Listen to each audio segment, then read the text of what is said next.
So the question is, from a uniform circular disc of radius 20 centimeter, a circular portion of radius 5 centimeter is removed. The shift in the position of center of mass. तो बेटा ये diagram आपको question में दिया हुआ है, ये आपका डायरेक्ट फॉर्मूला बेस्ड क्वेश्चन है, कोई बड़ी बात नहीं है।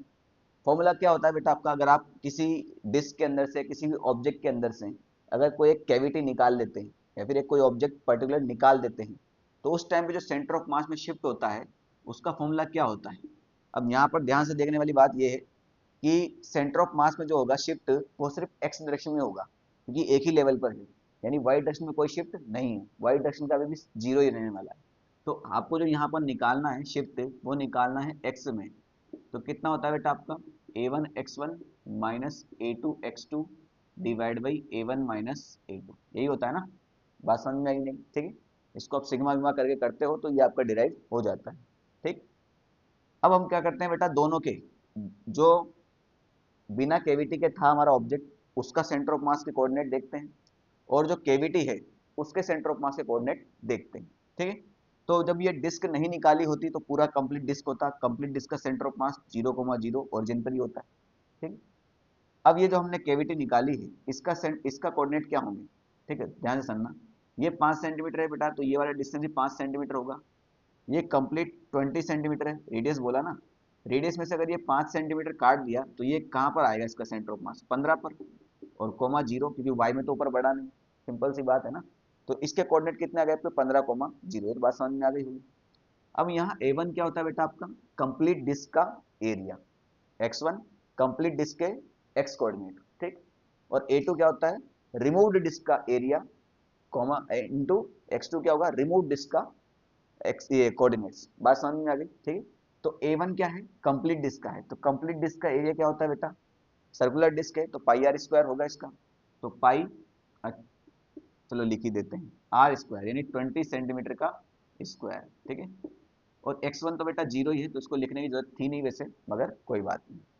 A2 कितना हो जाएगा बेटा हमारा, रिमूव्ड का, तो पाई, इसका कितना है बेटा, सेंटीमीटर, 5 सेंटीमीटर स्क्वायर। और x2 कितना हो जाएगा बेटा हमारा, x2 होगा बेटा ये x1 y1 x2 y2, x2 कितना हुआ हमारा 15 centimetre. Done, divided by, centimetre क्यों लगा रहा हूं मैं, ताकि आपको पता चलो आंसर आपका सेंटीमीटर में ही है, तो हमें सिर्फ काटने हैं, चेंज नहीं कर रहा हूं मैं। तो A1 कितना हो जाएगा आपका 5 पाई 20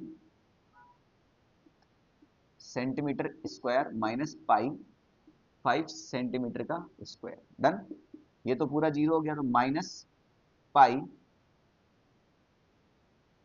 5 सेंटीमीटर स्क्वायर, तो 5 इंटू 15 ये हो जाएगा centimetre cube, divided by pi यहाँ से कॉमन ले लो, ये हो जाएगा 20 centimetre square minus 5 centimetre square, sorry 20 का स्क्वायर कर रहे हैं बेटा अपन।